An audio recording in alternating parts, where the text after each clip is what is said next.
Officials are giving an update on the California wildfire emergency. Let's listen in. That the preliminary maps have been posted and are being updated daily. If there is not a color icon on your address, it means the building has not yet been inspected. Severe fire weather conditions will continue through Wednesday. Please be assured that all fire departments and all law enforcement agencies in the area will be prepared. The anticipated winds, combined with low humidities and low fuel moistures, will keep the fire threat in all of Los Angeles County critical. I ask all Los Angeles County residents in wildfire-prone areas to understand that the necessary public safety power shutoffs are important for our collective safety in preventing the next wildfire natural disaster. I did want to dispel one rumor. The LA County Fire Department has never turned down any offers for mutual aid assistance and resources. Repopulation will not occur until all areas are safe. Additionally, our CL-415 Super Scooper that was damaged because of a drone incursion is reportedly going to be flying tomorrow morning. It has been repaired, and we're waiting for the FAA to give us approval to fly again. Thank you to Board Chair Supervisor Catherine Barger and Supervisor Linsey Horvath for your unwavering leadership and continued support throughout this unprecedented disaster. And finally, to all the Los Angeles County residents affected by this catastrophe, please be assured your firefighters continue to work towards full containment of these wildfires from the air and on the ground. We stand alongside each of you as you begin the repopulation of evacuated areas when safe and the rebuilding of your homes, your communities, and your lives. Thank you.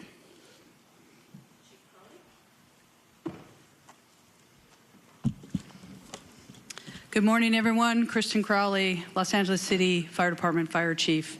I'll just start off with just a moment to share with everybody out there that's been impacted by these wildland fires that the entire LAFD family, sworn and civilian, our city family, Mayor Bass, city leadership, everybody, our thoughts and hearts and prayers go out to you as we continue to push forward and mitigate this emergency. We understand the impacts, and we're working and will continue to work very, very, very hard for everyone. Another point I want to make is that also we are so very grateful for the firefighters and the first responders that have already arrived and continue to arrive in the Southern California region.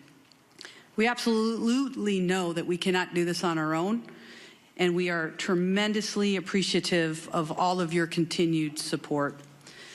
As the increasing wind event is upon us as we speak, the Los Angeles City Fire Department has maximized our resource capabilities and response capabilities. All available LAFD resources have been staffed. I have strategically pre-positioned engine strike teams and task forces which are dedicated to rapid response for any new fire that breaks out in the city. In addition, I've directed the Fire Prevention Bureau to augment wildfire patrols in high hazard areas. The Palisades fire. Your LAFD remains committed to this fire, and we have a significant number of engines that have been dedicated to this fire. The crews that are involved, we have crews from up and down the state, outside of the state, have made excellent, excellent work overnight, mopping up flare-ups and hotspots. Their primary focus last night was on the Mandeville Canyon area, and this fire is now at 23,713 acres with 14% containment, with 5,123 personnel assigned to the Palisades incident. Firefighters will continue to work diligently throughout the day to increase containment and prevent further fire spread. Again, I want to focus my comments on the amount of resources that are here in the Palisades, from the first responders all the way up to our incident command teams. Again, we're going to keep working really, really hard for you. Just a brief comment on the Hearst fire. It's been held to 799 acres with 95% containment. Again, thank you to the community members that are out there for remaining vigilant. We're not in the clear. I want to make sure of that. We are not in the clear as of yet, and we must not let our guard down. As we have right now extreme fire behavior, and we need to make sure that the community is staying updated with the most information, updated information as well. Follow all evacuation warnings and orders without delay. And please, please stay safe. I would now like to introduce our next speaker, and that is Sheriff Luna. Thank you. Robert Luna, Sheriff of Los Angeles County. Regarding our deployment, we still have well over 1,000 of our Los Angeles County deputies out there working on 12-hour shifts. We have 172 California Highway Patrol officers. I'd like to thank the commissioner who was with me yesterday, Sean DeRee, for all of his assistance. I also want to thank Major General Beavers. I was with him as well, and he has fortunately been able to increase the amount of National Guard assistance that he is giving us to up to 600. And he told me yesterday if we need more, we can ask for more. And we are strategically looking at that, analyzing it, and we'll ask as needed. Evacuations, we have approximately, and this is some good news because it's dropped, we have over 92,000 people who are under evacuation orders and approximately 89,000 people who are under evacuation warnings. I want our community to know this, and Chief Maroney did talk about this for a second. In every conversation we're having about evacuations, warnings, whether they're going to implement them or take them away, the conversation about repopulation is on all of our minds. I know that we are attending, staff's attending community meetings, whether they be out in the Palisades Fire area in Malibu for us at LA County Sheriffs, in the Altadena area. We are hearing our community loud and clear, and we want to get you in there as soon as possible. But I want to reiterate what is holding us up. This is very important. We are still, for the Altadena area, we are in the third day of grid searching. It is a very grim task, and we, unfortunately, every day we're doing this, we're running across the remains of individual community members. That is not easy work, very sad to report, and I believe that work is not only going to continue, but I believe will continue to find remains. So please be patient with us. People are saying, I just want to go look at my house and I want to see what's left. We know that, but we have people literally looking for the remains of your neighbors. Please be patient with us. There's a lot of hazards in the area still. The area has not been rendered safe. Please be patient with us. And then we have the potential of crime scenes. And I'm not saying that's what it is. I'm just saying we have to think ahead because we can't go back from that. So please be patient with us. The curfew is still in effect, 6 p.m. To 6 a.m. for specifically the mandatory evacuation areas in both the Palisades impacted area and the Eaton fire impacted areas. Those are subject to change depending on need, one way or another. We understand, again, that people want to go back, but it is dangerous to do so, and we will not put anybody's safety at risk. I want to talk about arrest for the LA County Sheriff's area. Overnight, we had several other arrests. It brings it up to a total of 34 in our geographic area. We have 30 in the Eaton fire area, and we have 4 in the Palisades area. Last night specifically, again, for LA County Sheriff's jurisdiction, we arrested 4. 2 were for curfew violations. 2 were arrested for 1 drone incident. To my knowledge, we have now had 2 specific drone incidents that have resulted in 3 arrests. So as I talk to our community again, if you do not have business in the evacuation areas, do not go there. Please, you're infringing upon the work that our first responders need to attend to. And I do want to say, when I talk about these arrests, I want to clarify not all of them are for burglary or looting or for curfew violations. But it is very important when I say stay out, we are arresting people who are not supposed to be there, who do not live there, who are in possession of narcotics. We've arrested several with guns. And yeah, I'm going to tell you something. If our deputies being very proactive in these areas, stopping people in a constitutional manner as always, making sure that they're supposed to be there, and you have narcotics on you and you have a gun on you, in police work we call that a clue. Something's wrong there. So that's why we're arresting people. Our search and rescue missions, through the 2 days, we have searched 1,874 properties. In regards to deaths, and again, I want to clarify, this is for the Los Angeles County area of responsibility. We have confirmed 21 deaths, 16 in the Eaton fire area, and 5 in the Palisades area. And sadly, yes, unfortunately, I anticipate the number to go up. Missing persons, we are actively have 23 active missing persons reported, 17 in the Eaton fire area, 6 in the Malibu area. All of them are adults. Thank God there's no juveniles. But if you believe you have somebody who's missing, make sure you report that to us as soon as possible.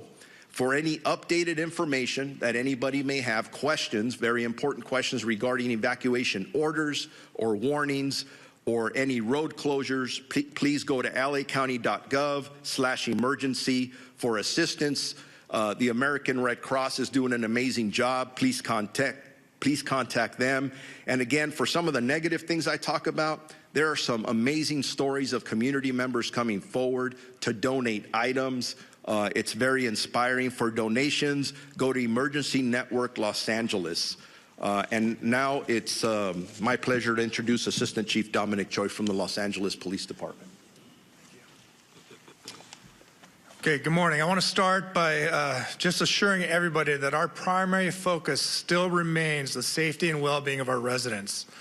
These fires have caused significant disruptions, but we are working tirelessly with our partners to protect lives, property, and secure critical infrastructure. So as of this morning, LAPD has in the city 266 officers deployed to the Palisades fire. We also have support from our National Guard partners who have deployed 200 soldiers assigned to the incident. We're very grateful for their support. We also have dedicated resource investigating our missing persons reported. So at this time, as of this morning, 6 a.m., we have a total of 26 people reported missing in the city of Los Angeles. 17 of those individuals have been located safely. 9 of the 9 remaining, 2 most likely were found in the fires deceased, but they haven't been positively identified by a coroner's office yet, so those are still waiting to be identified. 1 individual, we believe, is located safely in a shelter, but that person, we're waiting for confirmation on that. There are 6 that remain unaccounted for, and we're diligently trying to identify and locate these people. So in total, in the city of Los Angeles, since Tuesday when these fires occurred, we have 3 fatalities. Again, 2 were found in the fires, and 1 was a burn victim that was transported earlier this week to a hospital. That person later passed away. If you want to make a missing persons report, you can do so either in person or over the phone. You can call any one of our 21 geographic stations and make that report, or you can call our missing persons investigation unit directly. I'm going to give you the number. It's 213-996-1800 and select option 3. That telephone is manned 24 hours a day, currently. As of this morning, the city of Los Angeles related to the fires has a total of 14 arrests, 3 for curfew, 1 for impersonating a firefighter, 1 for possession of burglary tools, 4 for burglary, 1 for DUI, 1 for felony vandalism, and 3 for shoplifting. As the sheriff just mentioned, it's not just for looting or burglary that you're going to jail or curfew. If you're in the area, you don't belong in the area, you will be stopped and questioned, and whatever crime is being committed, you will be held accountable for that. So please stay away from these evacuation areas. Regarding escorts, we talked about this a little bit yesterday, but we tried to be compassionate and put together a team to escort residents to their homes to either retrieve small pets or their medication. But that line became exceedingly large, and it was causing more problems than solutions. We have halted this escort service for the safety of everyone involved. Currently, we don't have any timeline of when we're going to open up that service, if at all. So please be patient with us. We know you are waiting. If you are still waiting at any of these checkpoints to be let in or escorted, please do not wait there. You will not be let in or allowed to have an escort at this time. Also, another important reason for stopping these escorts is because we have search operations beginning.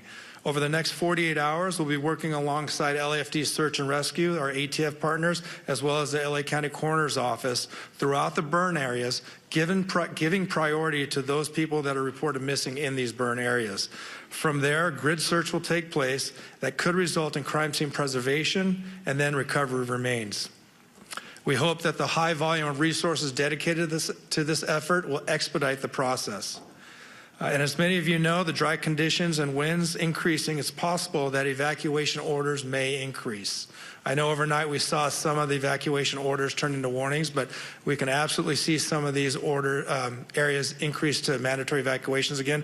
So we urge you, please heed these orders. It can save your life. And as we also previously mentioned, identifying the cause of these fires is critically important to all of us. In conjunction with our partners and led by ATF, we have created a Los Angeles Regional Wildlife Investigative Task Force. And while their work is still in the early stages, we're committed to identifying the cause and origin of these fires, and we're also committed to holding anyone who's responsible for these fires accountable. And to further protect the residents of Los Angeles, in the city, our curfew is also still in effect from 6 p.m. to 6 a.m. In short, if you don't belong there, don't be there. In closing, I want to reiterate that our department and all of us standing here this morning are with you. I want to express my deepest gratitude to the firefighters, our fellow law enforcement partners, and volunteers who are putting themselves in harm's way to protect our communities and help people recover. Their bravery and dedication are truly inspirational.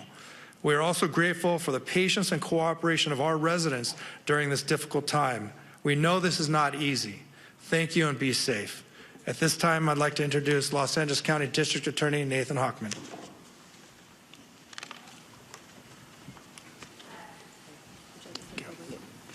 Thank you.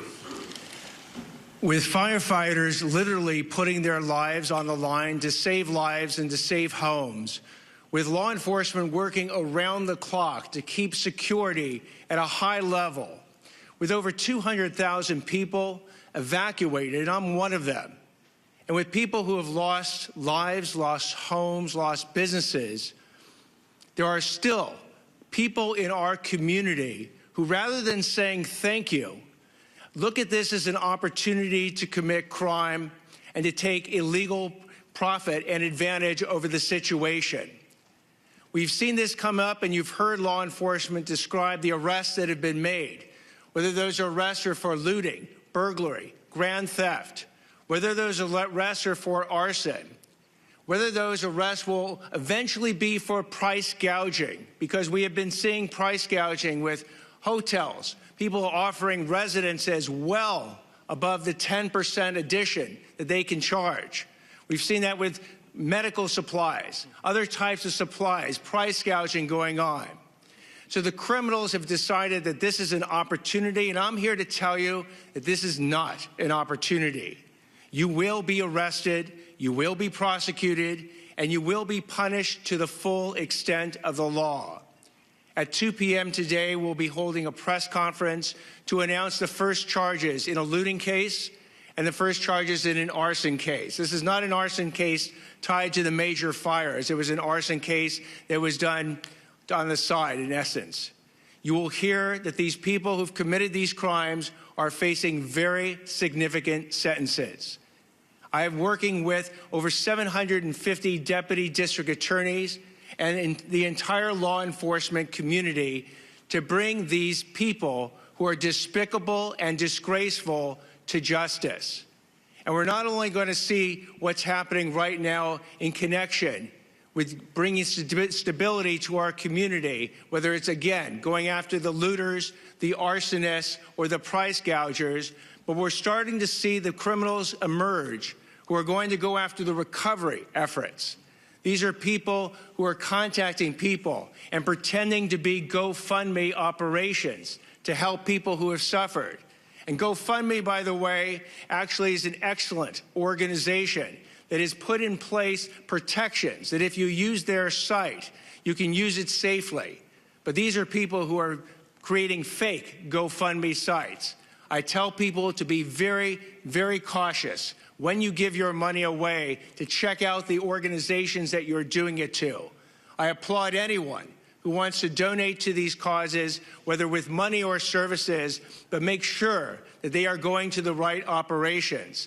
Again, you can go to Emergency Network LA, that's enla.gov, or you can go to recovery.lacounty.gov to see the types of operations that you can have confidence in. And we're also going to see scams coming up with insurance proceeds. We're going to see scams coming up with government benefits because we are going to literally have billions of dollars come into Los Angeles County over the next months and years. And for the criminals who view this as an opportunity, let me again give you this warning, an absolutely unmistakably clear warning that if you go ahead and you want to rip off people and the system and governments that are trying to help the people who have suffered from these tragedies, you will be arrested, you will be prosecuted, and we will seek maximum punishment against you. I hope that I'll have the opportunity to tell you at a later point that this warning has been heeded, that deterrence works.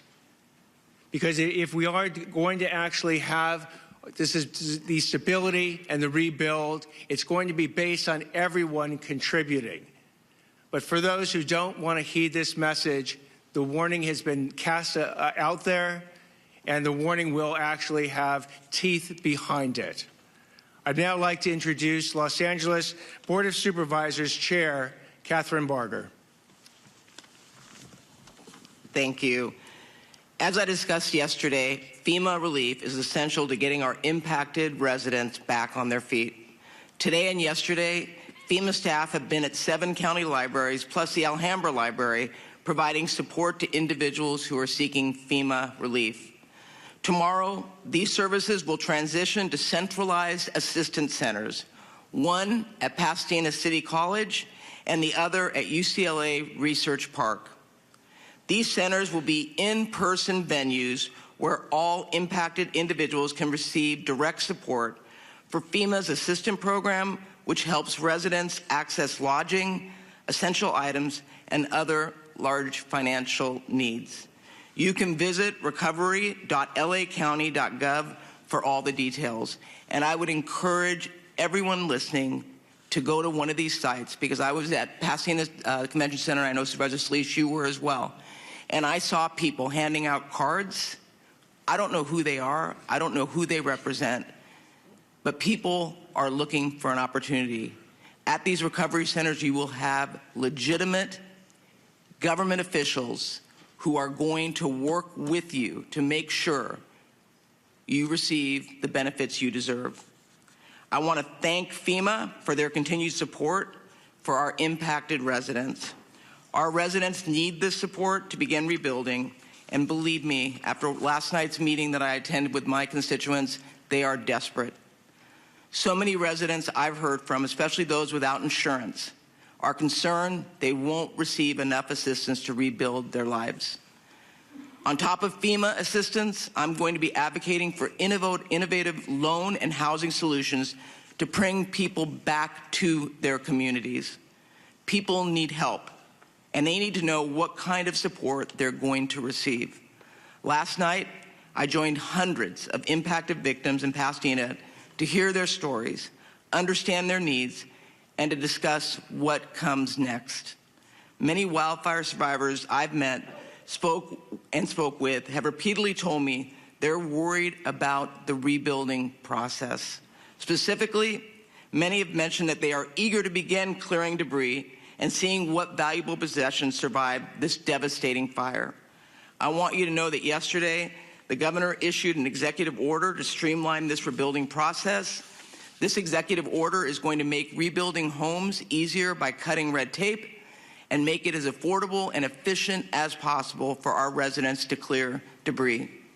Yesterday's executive order, along with the previous order to waive the CEQA requirement in rebuilding, are two unprecedented actions that will be essential to making our community whole again.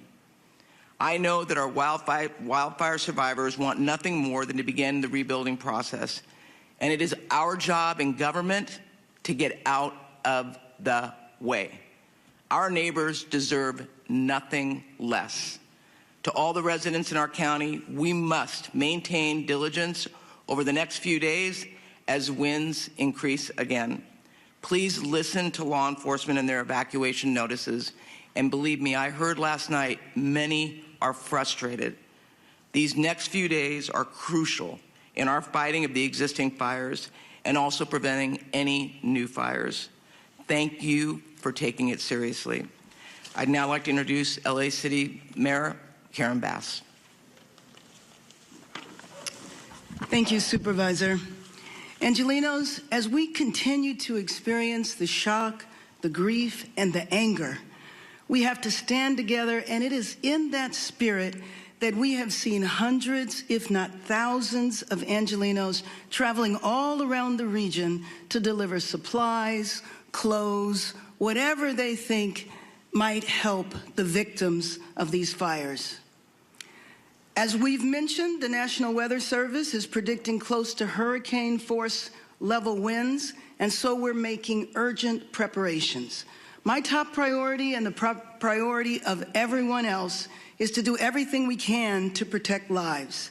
As these winds approach, LA City firefighters and firefighters from across the county, state, and nation, and even overseas, are in a proactive and strategic posture to save lives. Firefighting resources from LAFD and fire departments from all over are positioned in strategic holding locations.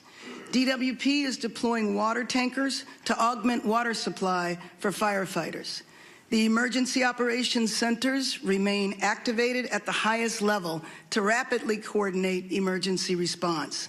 As we prepare for more wind, we're also urgently working to provide people with much-needed resources. This week, as Chair Barger said, our city and county will launch in-person local assistance centers that are tailored to those affected by specific fires.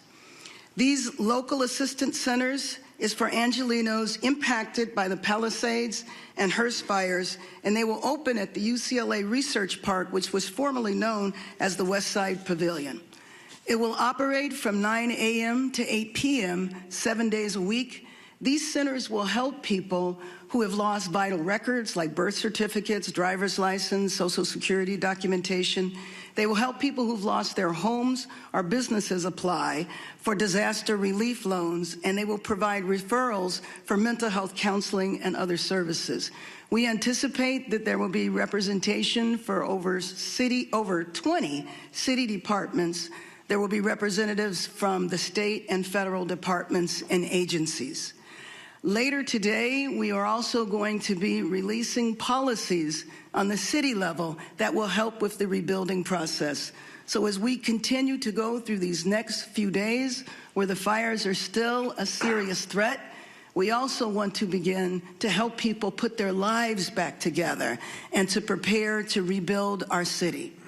I also want to again remind Angelenos that lacity.gov is now a one-stop shop for assistance for those who are impacted and a place to help Angelenos find a way to get involved. As the winds pick up, please stay safe. Please heed the call to evacuate should you receive that. And remember to heed all public safety guidance. Thank you.